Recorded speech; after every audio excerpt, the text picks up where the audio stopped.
So today's speaker is Professor Kater Murch. Kater did his PhD at the University of California, Berkeley, where he worked on Bose-Einstein condensates, cavity quantum electrodynamics, and quantum measurements. His PhD was supervised by Dan Stemper-Kern, and his subsequent postdoc was in the group of Irfan Siddiqui. Kater Murch joined the faculty at Washington University in 2014, and he currently holds a professorship in physics there. Kater's current work focuses on the interface of atomic, molecular, and optical physics and condensed matter physics. And in the kind of recent years, Kater has had a number of publications on quantum measurements and quantum entropic principles that I found extremely interesting. And I know that they've generated a lot of attention in the quantum information community. So I'm very, very happy that you come here to talk about quantum measurements, and we're very excited to hear about your research. Awesome. Thank you for that wonderful introduction. And you know, it's interesting that someone once said that a scientist continues to redo their PhD over and over again for their whole career. And that's very true for me. My PhD work was on studying measurement back action in these ultra cold atomic gases in a cavity. And I continue to find that to be a really interesting subject and something that I focus on in some depth. So thanks for having me, and thanks for willing to move your seminar to a later time to allow me to drink extra cups of coffee before the start of the talk. So in today's seminar, I'm going to talk, starting off with some sort of basic big picture ideas about measurement and information, and how one makes measurement. I'm an experimentalist, and so we'll get into just the tip of the details of what happens in the experiment.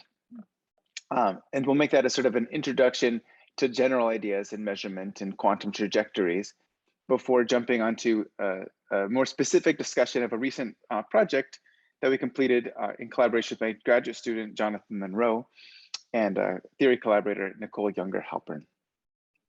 So without further ado, let's jump into this talk. So the talk's about measurement, and let's start with the first question of what makes for a good measurement.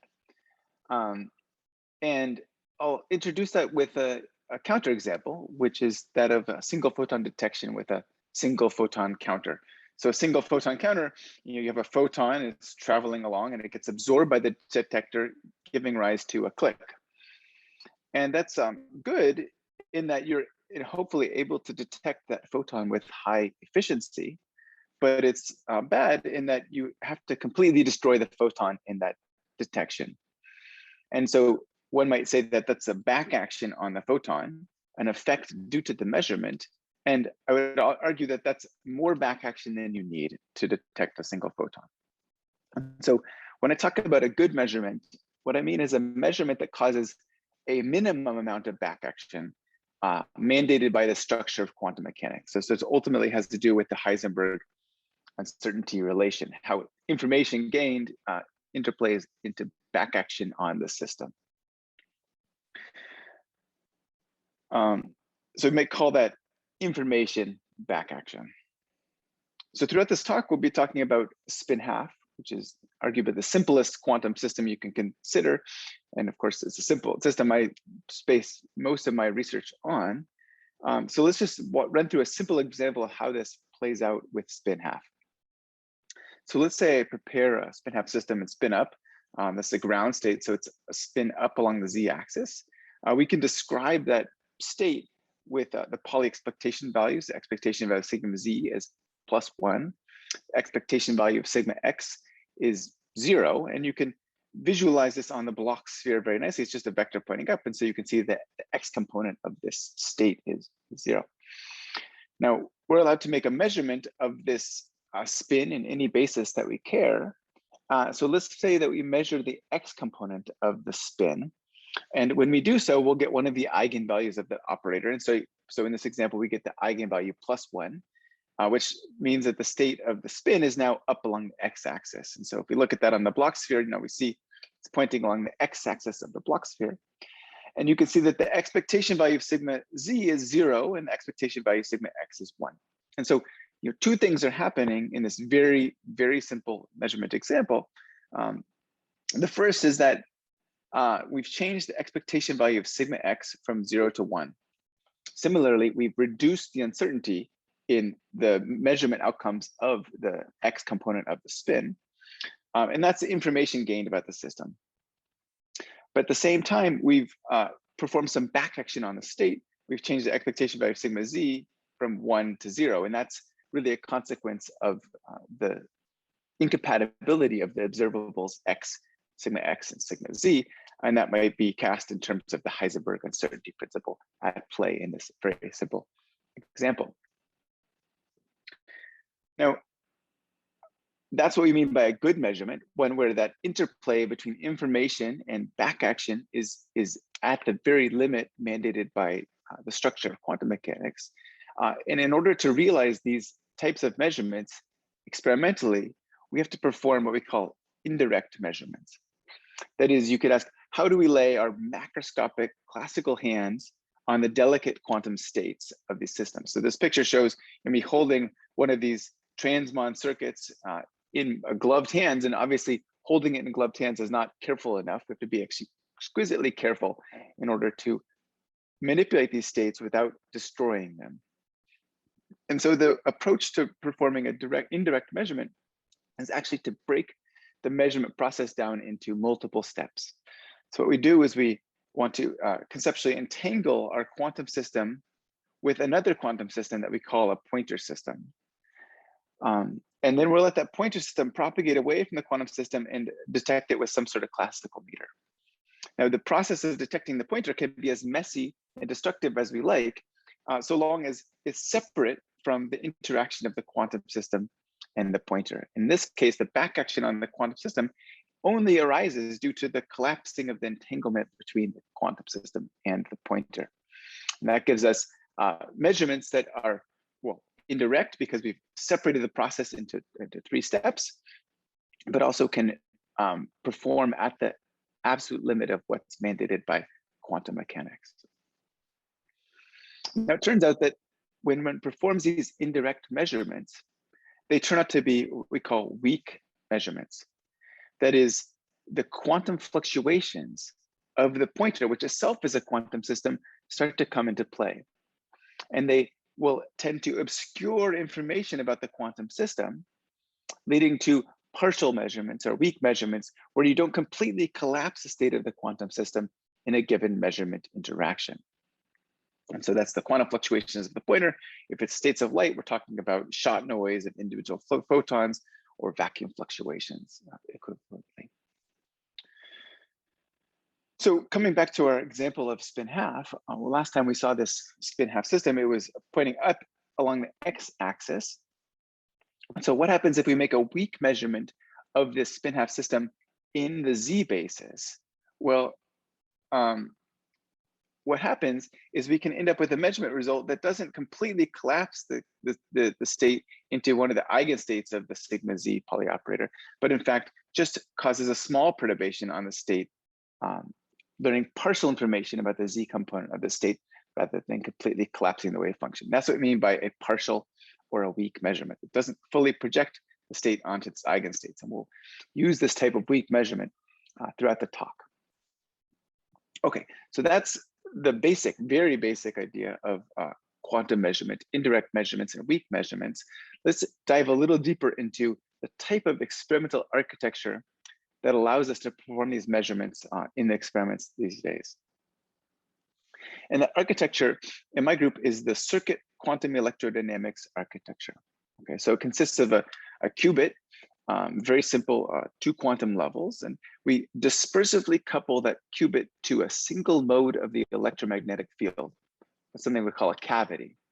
Okay, so the qubit Hamiltonian is just sigma z. The cavity Hamiltonian is just the photon number operator in the cavity. And the interaction between the two, there's a dispersive coupling rate chi, and then it's the product of those 2 Hamiltonians, basically. And so what this interaction describes is a qubit state-dependent frequency shift of the cavity. That is, I could rewrite the cavity Hamiltonian in the following way. I can cross this out and write this as omega c plus chi sigma z. And so you can see that the frequency of the cavity is effectively shifted by the state of the qubit.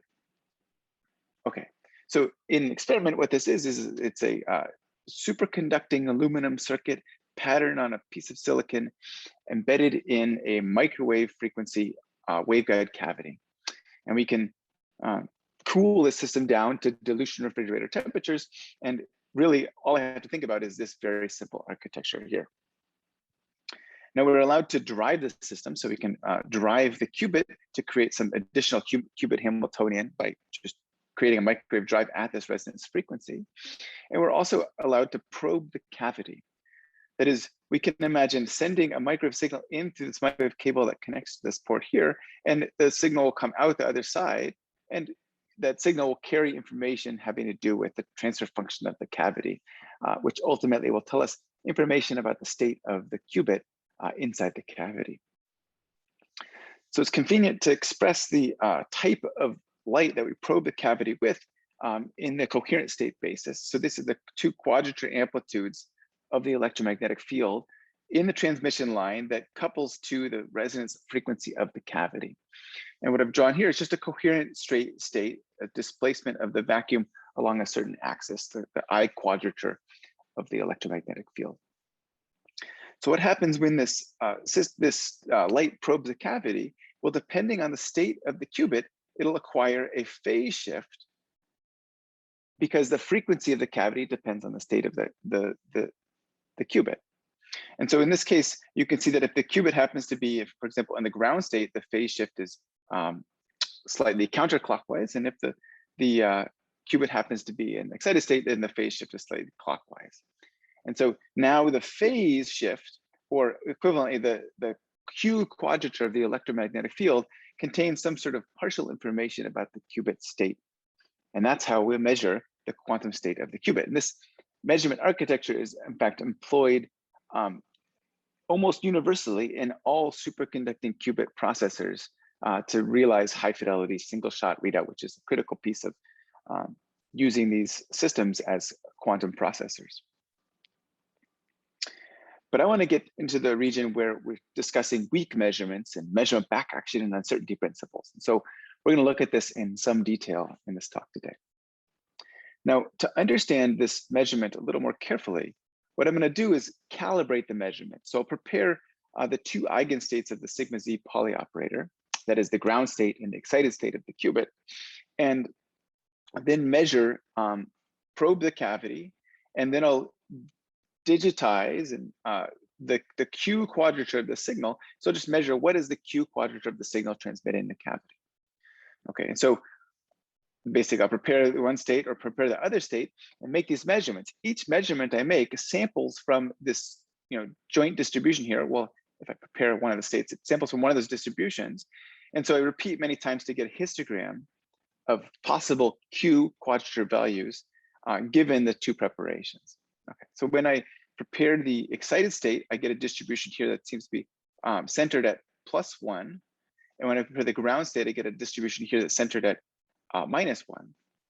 And so these 2 distributions can tell me about what the measurement, what information the measurement gives me about my quantum state.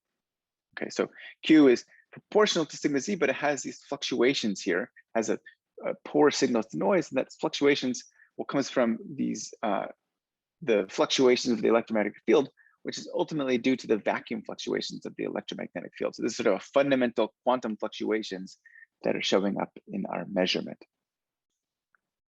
Okay, so to understand the effect of one of these weak measurements, let's go back to that spin half system, which is pointing along the x-axis of the Bloch sphere. So it's an eigenstate of the sigma x Pauli operator.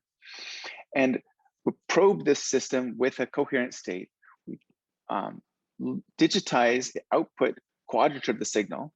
And so that'll be some value Q. And so let's say we get a value here, which I'll dictate R standing for the measurement record. Okay, so what does this value R tell us about the quantum state? Well, there's some sort of intuition here, given that it's more likely to get this value R from the blue distribution than from the red distribution. You might say it's more likely that the qubit is in the blue state, that is the ground state, than the red state. And that intuition is just a statement of Bayesian inference.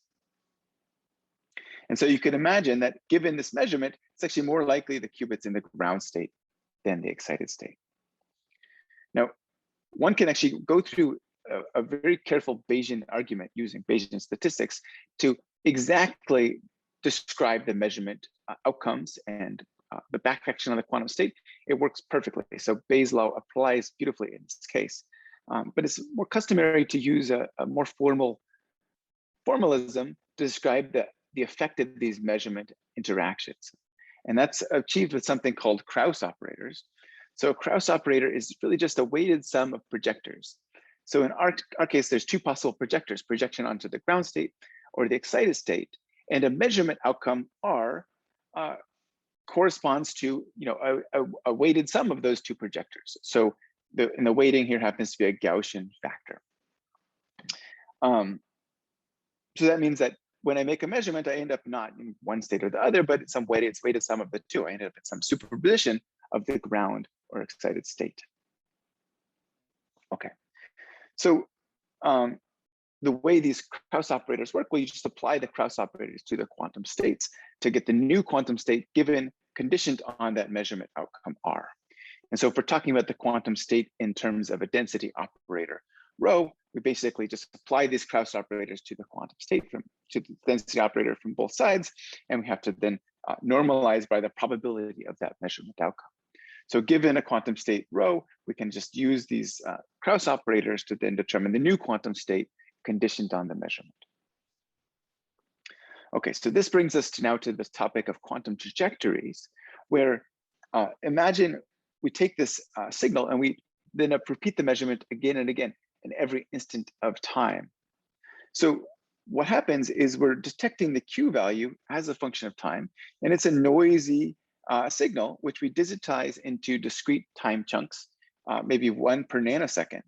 And so one can associate each one of these measurement values of Q with its own Kraus operator and its own measurement record. And so starting with some initial state rho I, we can apply these Kraus operators, M1, dagger, M1, and then we can apply the next one, M2, M2, dagger, and we can determine how the quantum state changes in time conditioned on each one of these measurement outcomes. So one such example is shown here, where the solid curves now show the expectation value of sigma x and the expectation value of sigma z, so a convenient parameterization of the state as a function of time from a single iteration of the measurement. And what you see is some sort of oscillatory dynamics. The expectation value of sigma z is going down and sort of wiggling back up. So it's undergoing Rabi oscillations. And interestingly, there's sort of bumpy, wiggly aspects of this. And I'll argue that that's not imperfections in the experiment, but that's truly is the evolution of the quantum state. And of course, what do I mean by the quantum state? Well, it's the density operator that we have to describe the quantum state, which makes predictions for the expectation values of Pauli operators. And so in order to check that our representation of the state is the best one possible, what I can do is I can do a whole ensemble of experiments that say, take me to some value here where the expectation value sigma z is the same. Those might correspond to different trajectories, but if they end in the same place, they correspond to the same quantum state. And on that ensemble, I can then measure with projective measurements the different Pauli operators to determine these expectation values. It's a laborious process, but in doing so, I can recover these dashed curves, which are the tomographic reconstruction of the quantum state based on ensembles of trajectories that behave the same. And you'll notice that they match quite exquisitely. And in fact, all the ups and downs and the bumps and features are recovered in the tomographic reconstruction. So this tells us that we have to do a really good job of tracking individual quantum states with these weak measurements. Okay, final few notes about these measurement systems before I pause for a first set of questions, if there are any. Measurement is really about open quantum systems. It's a special case in some sense, where we can consider the quantum system interacting with an environment, and the environment has to do with this pointer being detected and conditioning on those measurement outcomes. But broadly speaking, we can describe the evolution of a quantum system with its environment in terms of as an open quantum system. And in those situations, we typically trace over the environment, leading to a master equation description of the evolution. So this is just an excuse for me to put up here the Lindblad master equation, because this allows me to sort of describe a lot of the facets of the research we're interested in my group just by looking at different terms in this equation. Okay, so the Lindblad master equation is a description of the state evolution. So it's a differential equation for the density operator rho, assuming a memoryless environment that the system interacts with. So this has three terms. One, just the unitary evolution stemming from the Hamiltonian of that quantum system. And then there's two terms that have to do with the interaction with the environment. And one of these is called the jump term, and the other one is a coherent non-unitary evolution term. And these L's are just these dissipation operators. And so depending on what kind of interaction you have with environment, whether it's radiated decay, like a sigma minus process, or a measurement process something proportional to sigma z, we'll have different Lindblad operators here. And so we can sum over different dissipation channels to get the full open quantum system evolution of the quantum system. Now, I was telling you about quantum trajectories and how we track those quantum trajectories by applying Kraus operators associated with each measurement outcome. And one can do the same thing equivalently as a stochastic master equation, that to each step of this evolution, we add to it a stochastic update based on the measurement interaction. So that's a stochastic master equation, which describes those quantum trajectories I was showing on previous slides. Okay, but there's a few other things worth highlighting here that are rather interesting. So one of those is that if I were to somehow eliminate this jump term from the master equation, so to prevent this quantum jumps from happening, one can in fact write the evolution of the quantum state as governed by a new effective Hamiltonian. So this new Hamiltonian is a generator of time translation. You can plug it into a Schrodinger equation and describe pure quantum state dynamics, despite the fact that we're talking about an open quantum system. But the price one pays is that the new effective Hamiltonian is non-Hermitian. And so this leads to non-Hermitian dynamics. And there's a lot of interesting things that come from those non-Hermitian dynamics. Non-Hermitian systems have degeneracies where both the eigenvalues and eigenvectors coalesce. There's complex energies. And so we have topologies of Riemann manifolds coming into play. In the dynamics, it's a very rich area of study and something that we spend a lot of time thinking about. Okay. Yet another facet of this that's worth mentioning is a connection to thermodynamics. So the idea being that open quantum systems are sort of a fundamental building block of thermodynamics, in the sense of quantum thermodynamics. And there's a few ways to think about this. One of those is to try to break this evolution into components of heat and work. So we talked about the change in energy of the system. Well, it's a change in the trace of rho times the Hamiltonian. And that naturally decomposes into two terms. One is trace of hd rho, and the other is trace of rho dh. And since work has to do with changes in the Hamiltonian, it's natural to associate this piece here with work, and this other piece here associated with heat. So heat in this sort of quantum trajectory formalism has to do with changes in the state that arise from measurement and interaction with the environment. And so one can formulate the laws of thermodynamics along single quantum trajectories, pursue understanding of how thermodynamics works at this microscopic level. One can also look at time reversibility of this process, paths backwards in times, and talk about processes like entropy production and generation. The final thing I'll mention is that outside this whole description of the master equation is relaxing the assumption of a Markovian environment. So if the environment has some memory, then there will be some backflow of information into the system from the environment. In this case, one can't simply describe the evolution with this Lindblad master equation, but in fact needs to use more sophisticated techniques to integrate over the memory kernel of the environment. Describe the evolution, for example, with a process tensor, which is a very interesting topic. Okay, so I can take a quick pause for questions here. So just to summarize what I've told you so far is that good measurements are weak measurements, and we can do these quite natively in circuit quantum electrodynamics. I'd quickly describe the stochastic master equation / Kraus operator approach, which allows us to track these individual quantum trajectories of a quantum system undergoing both Hamiltonian and measurement-induced interaction, and that there's cool things one can do with the no jump evolution of these open quantum systems something that we spend a lot of time working on in my group and other things. And there's also interesting connections to thermodynamics. So there may or may not be questions at this point, but I'll take a quick pause to see if there are any. Yeah, thanks, Kater. So I have two questions. I should reiterate for people that are just attending from the attendee section. If you have questions, drop them in the chat or under the Q&A button. But I was just interested in these experimental systems you have. So what kind of fidelities do you have when you're coupling to the pointers and when you're initializing and when you're reading out? Yeah. So fidelities. So the state initialization fidelity is also, I would say 90%, 99%. So one can make projective measurements in the best cases with 99% fidelity. One can initialize a state with 99% fidelity. One can apply single qubit gates with 99.99% fidelity.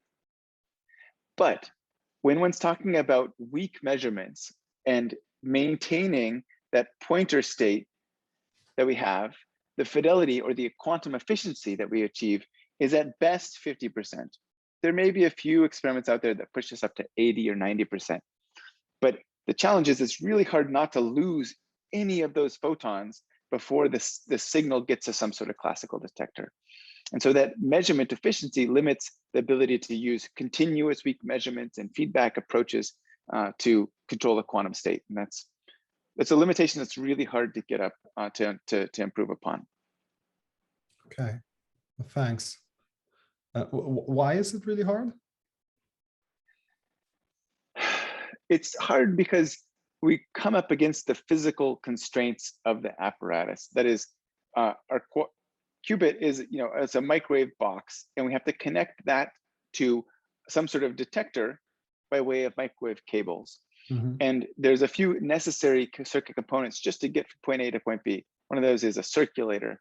And so these are devices that are made out of normal metals and are generally somewhat dissipative. Okay. So it's a technical challenge that involves work on improving the materials and the quality of devices and so forth and so on. And for that reason, it's hard. If there was a clever experimental technique around it, it would be easier to deal with. I see that we have another question in the chat here. I'll read it out. Okay. And there's an anonymous attendee who asked, what does it mean that quantum systems have memories? Yeah, so what I meant in this case is that it's not so much that the quantum system, I mean, you could say a quantum system has a memory that you create it, put it in a state, and it stays in that state or evolves coherently from that state. So that has to do with its coherent evolution rather than just completely decohering. But what I meant in this case was that the environment itself is created out of quantum systems. So maybe it's a bunch of qubits. And so when the qubit becomes entangled with the environment, right, that entanglement then evolves in this somewhat complex environment. And so, for example, the excitations environment can kind of go into the environment and then come back out. And so one might find that the qubit, may be initialized in some pure state at an initial time. But some later time, it'll appear to be in a mixed state. But then in another later time, it'll be back into somewhat more of a pure state. And so that's what I mean by information or energy is going into the environment, then flowing back out. And so that means that the environment has a sort of memory of that is not immediately lost forever in the environment. So like noise is kind of potentially correlated with previous states of the quantum. That's right. So there's correlations in the environment. Yeah. Okay. I think I just had a quick question also on the previous slide. Where you talked here about the eliminated jump terms. I really don't know anything about non-Hermitian quantum mechanics, but maybe like, is this physical? Can you just say, I'm going to eliminate this jump term, and is that a physical system then? Yeah, so it is a physical system, and what this corresponds to is if I have my quantum system, and it can decay to its ground state by radiating a photon. If I find a way to really just eliminate this process, but maintaining the decay, the idea is that there's two pieces here. One is this coherent non-unitary piece. It's a part that's sort of favoring the state that it's decaying to, but the other one corresponds to the discrete jumps. And the way we experimentally eliminate this jump term is via post-selection. So we might initialize a system, let it evolve under a dissipative Hamiltonian, and then check, has it decayed after some period of time? And if it has not, then that corresponds to evolution under this no jump Hamiltonian. And it really is described by an effective non-Hermitian Hamiltonian. And so it's, so long as I'm allowed to post-select my data, I can access this non-Hermitian dynamics in a very clean way. There's, of course, other ways to realize non-Hermitian Hamiltonians, but this post-selection approach has been the easiest for us to do in our group. Okay, thanks. I see we have another question by Giovanni Oakes, who says, being a weak measurement, I assume you will have to add amplifiers to your system, which will add noise. How is that taken into account in your master equation? Right. So that's an excellent, excellent point. So the system I started to draw here corresponds to here's our transmon circuit, the quantum system we're interested in. We send in signals, they propagate along, and they propagate to a quantum limited Josephson parametric amplifier. And in the operation where this Josephson parametric amplifier only amplifies one quadrant of the signal, I'm in fact allowed to amplify the signal without adding any noise. And so what I'm doing is I'm squeezing the signal. And so in principle, I could noiselessly amplify the signal to a level that I can then detect it with classical instruments without adding any additional noise. Of course, things are not perfect. And as I mentioned, the efficiency of that is about 50%. And so one way to think about it is I lose 50% of the light before it gets to the amplifier, even if the amplifier works perfectly. And so that does add noise to the system. And so if we look at this stochastic master equation, well, let's go back here to the stochastic master equation. This piece here just is the open interaction with the environment. I probe the system, and you could imagine that the signal is lost completely. And so the stochastic update only has to do with the efficiency that we've detected the signals. And so this stochastic update term is proportional to eta, the quantum efficiency. And so if eta was equal to 1, then in fact, despite this being a master equation for a density operator, it would actually describe pure state dynamics. But because eta is less than 1, we still have impure dynamics stemming from that added noise, or effectively added noise from the measurement process. Okay. Great. Thanks. So yeah, I think maybe let's go on and we do continue. more questions at the end, maybe. Perfect. Excellent. All right. Well, thank you for the questions along the way. So let's jump into the meat of the talk, which is a study of how these weak measurements might be used to reconcile the incompatibility of observables. So coming back to the first example, we had this effect of measurement back action. That if we measure, the x component of something in an eigenstate of sigma z, we end up changing the state. And this is fundamentally due to the fact that sigma x and sigma z are incompatible observables. That is, they have a commutation relation and therefore have an uncertainty relation associated with them. Okay, so we normally in quantum mechanics think about this uncertainty relation in terms of the Heisenberg uncertainty relation proved by Robertson back in 1929. So the idea here is that if we prepare this eigenstate of sigma z, and we make a measurement of the x component of the spin, there'll be both a variance in the outcomes of the x measurement and a back action on the quantum state, so some sort of effect due to the measurement. And the question I want to tackle with the rest of this talk is, can somehow a weak measurement salvage that incompatibility? So what I imagine is starting with a z eigenstate, then performing a weak measurement along some axis of the qubit, and then finally an x measurement. And does this change the uncertainty relation? Perhaps making it more favorable, making these two measurements, x and z, more compatible. That's the basic idea. But before jumping into that, let's just take a harder look at this uncertainty relation that we learn in first semester of quantum mechanics classes. So this is the Heisenberg uncertainty relation, or the Robertson uncertainty relation, and it sort of tells me about the variance of some operator B times the variance of some operator A and B, how that's related to an expectation value of the commutator of A and B.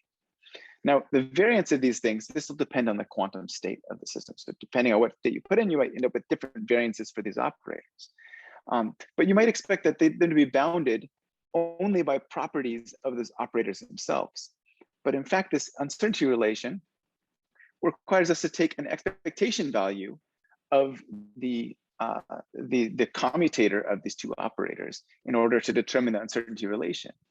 And so you might think that's kind of weird. The uncertainty relation or the incompatibility of these operators depends on what state you're talking about, which seems strange because operators are things in and of themselves. They should be independent of the state.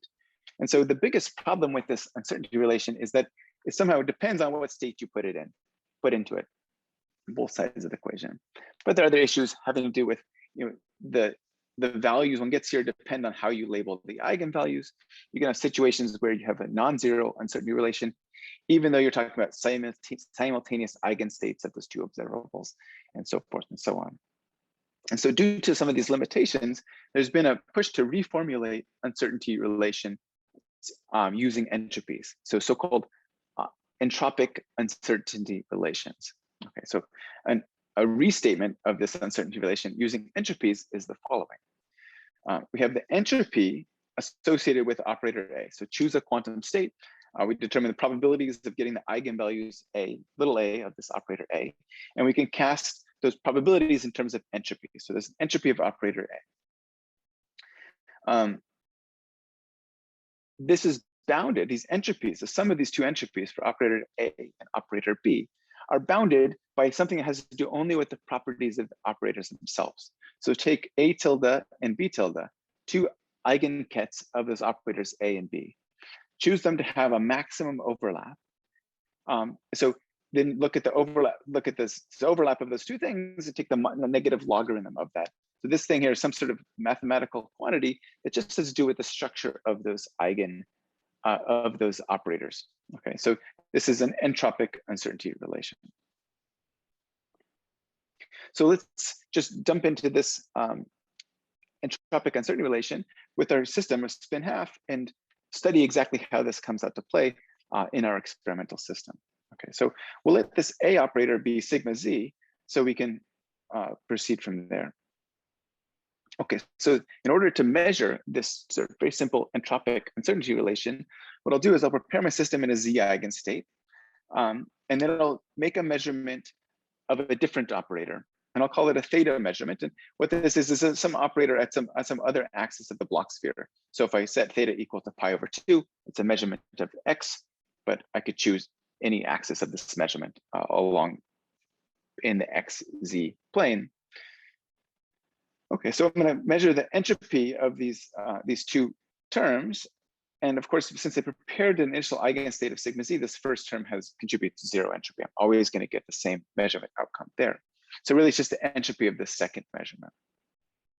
Okay, so in order to measure that, we just repeat the experiment 10,000 times or so. We determine the probability of getting outcome plus theta or minus theta from this measurement outcome and cast that in terms of entropies. And so as expected, the entropy is 0 if these two measurements, z and theta equals 0, corresponding to the same measurement, coincide.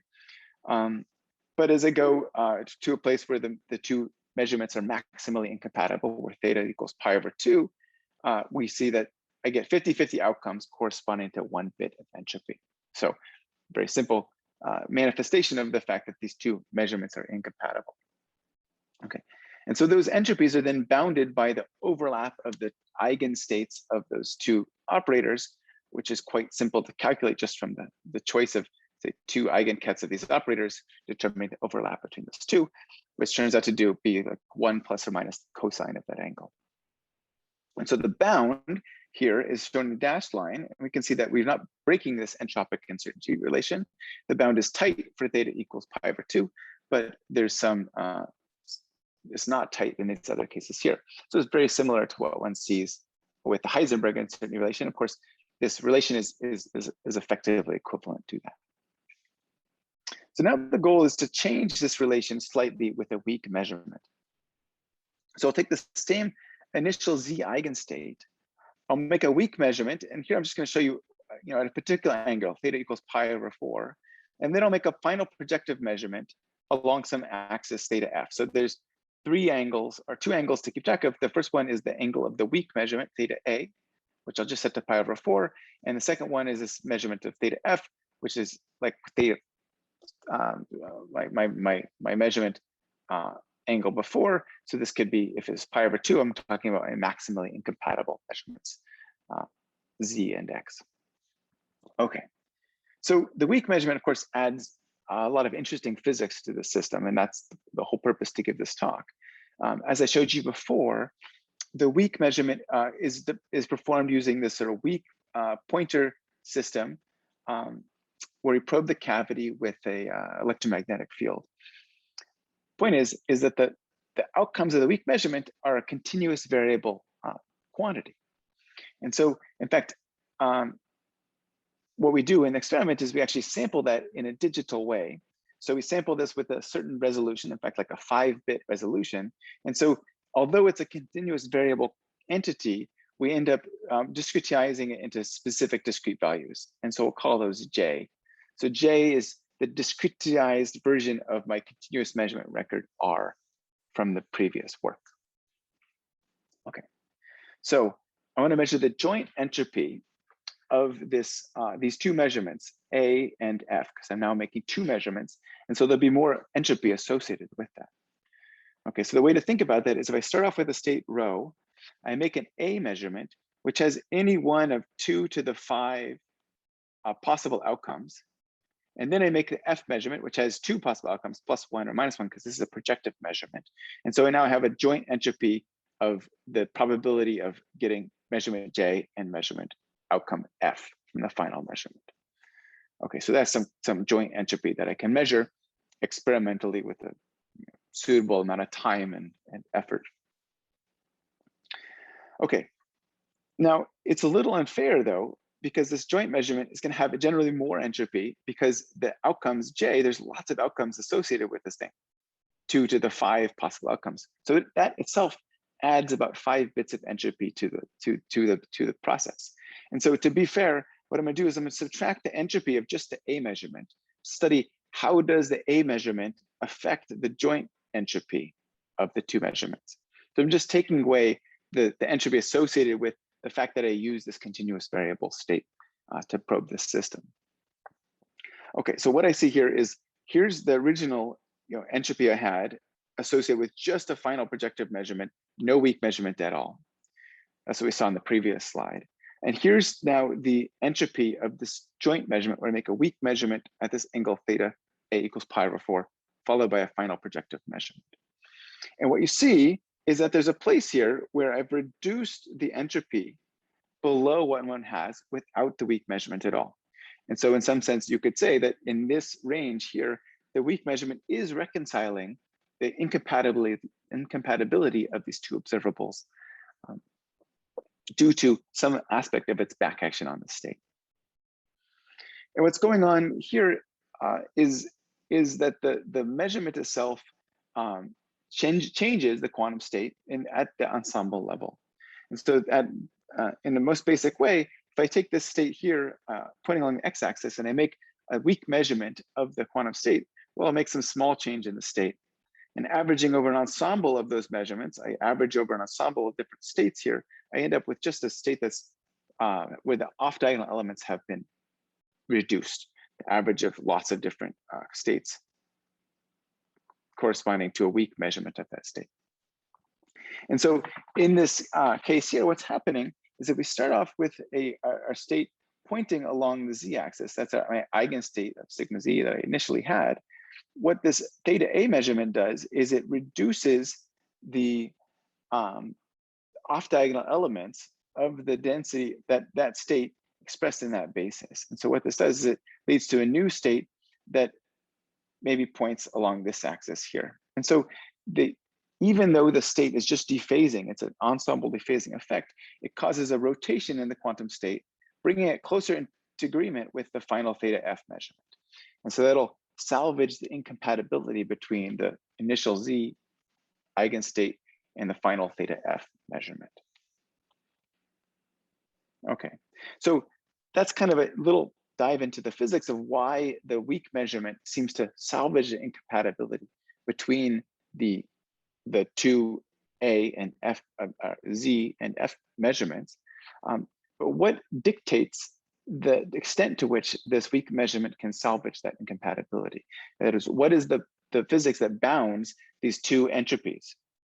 So originally what we had is this sum of these two entropies was bounded by the negative logarithm of the overlap of the maximum overlapping eigenstates. The bound is a little more interesting in the case of this weak measurement. And this is the subject of Nicole Younger-Halpern's theory paper with collaborators, where they derived this entropic uncertainty relation for this certain situation where we perform weak measurements, as I've shown you before. Okay, so again, now I have these the entropy of the initial measurement of the Z eigenstate, the entropy of the joint weak and projective final measurement. And this is bounded by a minimum over these three quantities, the outcomes, possible outcomes I from the initial measurement, the J from the weak measurement, and F from the final measurement. Okay, so we have a term here that has a logarithm that has to do with let me see if I can help myself, a conditional probability. You know, say I start at state I, what's my probability of determining final state F times the probability of getting an outcome J. So this is sort of has to do with probabilities, and it kind of corresponds to this same term here. But there's an additional term here that arises in the bound, which is far more interesting. And this additional term involves something called a weak value. Okay, so let's talk briefly about weak values. Weak measurements can give weak values. That is, if you recall, my measurement outcomes here, Q, are distributed in a way that Q is proportional to the expectation value of sigma Z. But there's also some additional noise. But it's clear that if I average of this noise, the average of Q is equal to the average of sigma Z. So let's say I start off in some quantum state I, and I end in some quantum state F. You could ask, what value do I attribute to the expectation by sigma Z given those initial and final states? And the answer to that is, of course, the weak value. So it's this operator A sandwiched between the initial state and the final state divided by the overlap of the initial and final states. And what's interesting about this weak value is that if the overlap of those initial and final states is small, this weak value itself can exceed the normal spectrum of the weak value of that observable. So, you know, how does that come out to play in our system? Let's say if my initial state Z is along the Z axis, my final measurement is along the Z axis, and I just change the angle of my weak measurement, I see that the weak value is just what I expected. It's the expectation value of the Pauli operator along that axis, and it evolves as a cosine of that angle theta. But if I choose two quantum states, say the initial state along Z and final state along minus Z almost, what I find in this case that the expectation value of sigma A can actually exceed the expectation value, or the weak value can exceed the expectation value that one would expect for a normal Pauli operator. This is, of course, equivalent to Aharonov's famous paper, how the measurement of a spin half particle can turn out to be 100 h-bar. In our case, our measurement of a spin half particle is turning out to be 1 h-bar, but it's still bigger than h-bar over 2, which is what you normally think is the limit to the spectrum of that observable. Now, weak measurements are on some levels one of the most beautiful pieces of quantum physics, and one of the most controversial pieces of quantum physics. One could talk about whether they have physical consequence, whether they have utility in measurement, whether they're a quantum phenomenon and all. I think the answer to all three is yes.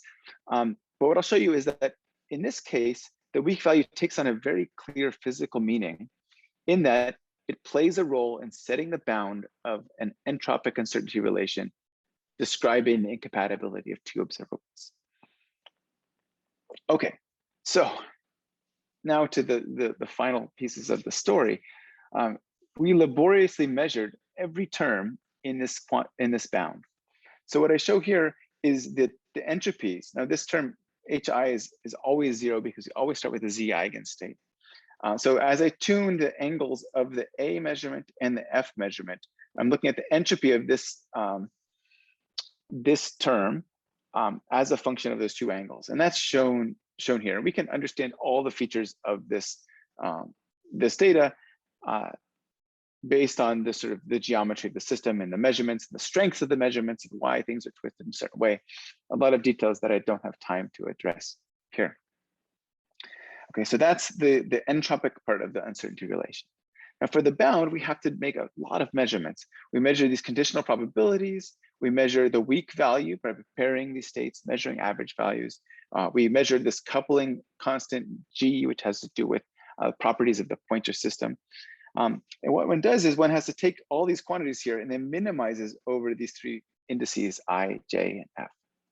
Okay, and so the bound is shown here, again, as a function of these two angles, theta A and theta F. And what one sees is, an interesting feature in this bound, that the maximum of the bound is it has this sort of serpentine ridge. And the physics of that serpentine ridge actually has to do with the weak value. That is, the weak value, as this takes on significant values, shifts where the minimum occurs in I, J, and F relative to this term here. And so there's a physical effect due to the consequence of this weak value. Nevertheless, the bound is not particularly tight. So we haven't broken the bound, we haven't violated the bound in any way. In fact, we find that our entropies are always somewhat larger, quite a bit larger than the bound. And the theory says that that should be, that the best we can do is about 0.7 bits. In our case, we see a disagreement of closer to 1.5 bits or so. Okay, and this is because unlike the projective measurement entropic uncertainty relations, we don't necessarily expect that the bound to be tight in this weak case. And it's actually an open question is whether or not there are entropic uncertainty relations for weak measurements where this bound is tight, where we can achieve entropies that are as low as mandated by the structure of those observables. Okay, so I've come to the end of my talk and my time. Let me just summarize what I've told you. We've talked about the incompatibility of two operators A and B and how we can quantify those in terms of entropies. And they're limited by, the limit on those is set by an entropic uncertainty relation, which we're able to measure and test. Weak measurements modify these entropies, therefore in reducing the entropic uncertainty. When I am careful to remove the additional entropy added by the weak measurement process in its large space that it occupies. And the final point is that the weak value plays a role in the bound, and it allows the bound to be lower in some situations when the weak value takes on appreciable values. So with that, I want to just remind you, this was a collaboration with my really brilliant graduate student, Jonathan Monroe, who's now working for Boeing, and Nicole Younger-Halpern, who's really helped the project along over the many years. And finally, this was a project that started at the Kavli Institute for Theoretical Physics Quantum Thermodynamics conference, where Nicole and I started discussing and trying to find a project we could work on together. So ensued multiple years of study on this topic and the following paper.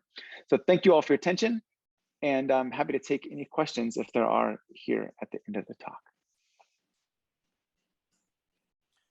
Thank you very much, Kater, for a really clear and interesting talk.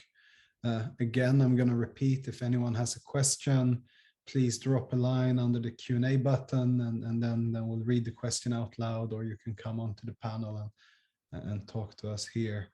And maybe whilst people are thinking about questions, I'll ask you, Kater. So I kind of really understand the fundamental and foundational motivation behind this work, which I mean, it's definitely enough, but I'm just thinking, what kind of applications do you see in terms of quantum information processing for these types of measurements, and in particular in your type of experimental systems? Yeah, so the, I agree with you that the real motivation for this work comes from a question of sort of fundamental importance, and that we're not motivated by an application so much of these measurements. That I don't think weak measurements are going to play a critical role in reducing noise or helping quantum processors perform more effectively. What's interesting, one aspect of this that plays into a larger area of research comes from the topic of scrambling. So in fact, these entropic uncertainty relations for weak measurements come from a study of entropies associated with measurements on systems that are undergoing scrambling.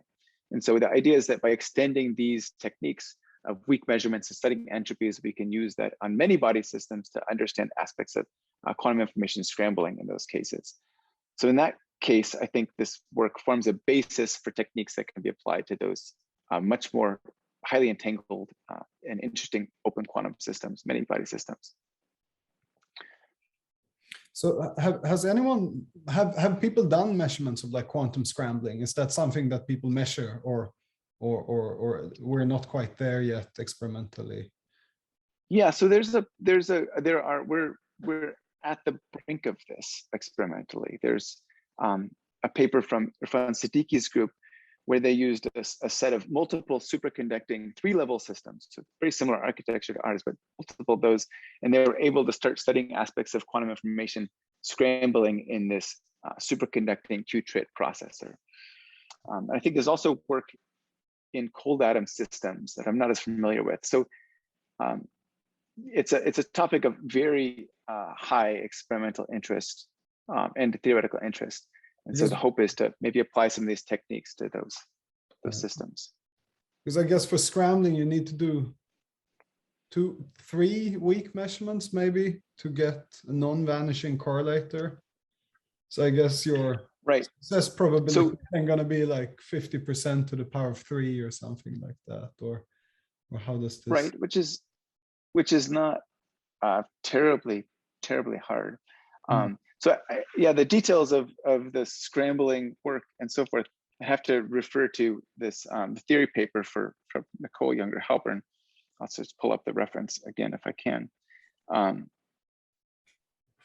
which gets into those details here. So that's this communications physics paper from 2019. But that's a theory paper.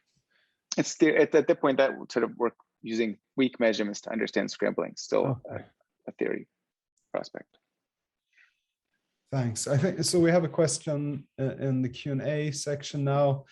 The question says, what does it mean for the weak value of the spin half particle to be 1? Does the weak value have a consequence for spin statistics or distinction between fermions and bosons? This is a very interesting and good question, I think. So I think by accident it was 1 in our case, and so let me I'll mention that. So the essence of the how a weak value can be greater than the spectrum of that observable is comes from the fact that my Q that I'm measuring is a noisy estimate of sigma z, and so it's going to take on values that are proportional to sigma z. So the average of Q is equal to the average of, say, sigma z or whatever my measurement operator is. But because it's noisy, it takes on values that are beyond that spectrum. Okay, and so when one chooses a situation where the initial state is along one axis and the final state is on some other axis, what we're doing is you're selecting a certain extreme set of noisy events where the average of Q is all of a sudden larger than the normal limits on what the average of sigma z can be. And so you're choosing sort of selectively the noise to get values that average to greater than 1. Now, in our case, the idea is that SZ is equal to H bar over 2 expectation by sigma z. And so I found an expectation by sigma z that was equal to 2 or say sigma theta that was equal to 2. And so that made me say that, oh, the expectation value of the z component of the spin was h bar. Now, this doesn't mean it's a boson, it just means that the spin component on the z-axis in some sense appeared to be greater than what is allowed by that state. And that's the sort of weirdness of weak values. And it comes from the fact that you're averaging noise in a specific way. Now, averaging noise in a specific way makes it sound like this is just a sort of a game of like selectively averaging things. And there's a famous paper, how the outcome of a coin flip can turn out to be 100 heads. And I'd argue that actually weak values are a quantum interference phenomena. And there's a subtle difference between averaging expectation values or weak measurement records and flipping coins and looking at those outcomes in a certain way. And there's beautiful papers on this, especially by Justin Dressel, who has a paper titled Weak Values or Quantum Interference Phenomena or something along those lines. But that's what I'm talking about when I talk about weak values. It doesn't have to do so much with the statistics of the particles. Thanks, Kater. I see we have a long question from Stéphane de Bièvre. So I'm going to ask Stéphane to come onto the panel and see if you can ask the question live. Stéphane, can you hear us? Yeah, I can hear you. Can you hear me? We can, yeah. Yes.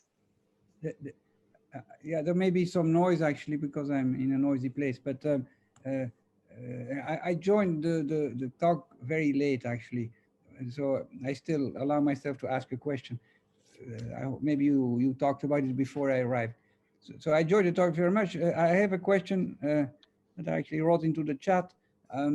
It is usually said that the Heisenberg or Robertson uncertainty relation and also the entropic uncertainty relations have nothing to do with successive measurements of the two observables A and B. In fact, the way people usually explain it is to say, this is business about preparation uncertainty relations. So you have an ensemble of systems in state psi, you split it in two, you measure A on one half of the ensemble and B on the other, and then you make a histogram, basically compute delta A, delta B, and multiply them, and you get the quantity that satisfies the uncertainty relation.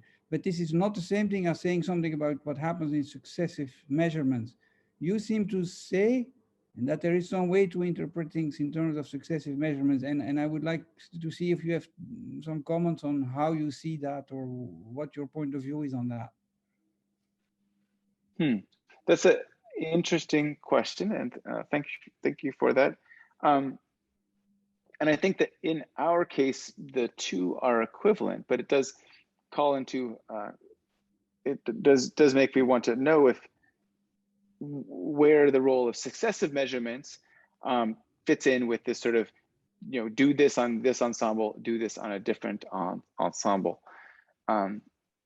The notion of back action on a quantum state to me really speaks to successive measurements, and that one of them prepares an eigenstate of that observable, and we make successive measurements of that, and we see then uncertainty arising from that. But certainly one could, I think one would argue that in the case where, as I've drawn here, where we take some initial ensemble row, we split it into two, and one of those we make measurements of A, and we can determine the entropy H of A, and the other one we make measurements of B, we make measurements of H of B, that these entropies, I think, would always be larger than a situation where I make a measurement of A, and then I take the same system and I make a measurement of B, or that those would be equivalent. But the notion of successive versus ensemble measurements is an interesting point, and I don't have I don't know. Well, I didn't know that one could think about it differently. So I certainly would have to look at that more carefully. Okay, I like your answer because I was telling you what I've read in many places, and I'm not sure I agree with it myself. So I like your answer. Basically, I'm not sure what to make of it myself.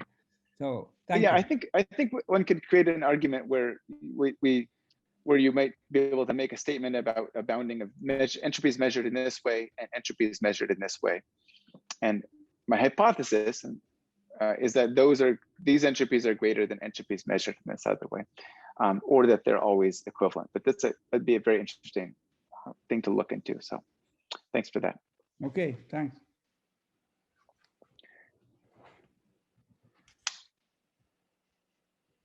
I think I don't see any more questions now, but thanks again, Kater, for a super interesting and very engaging talk. It was great to see what's going on in your group. And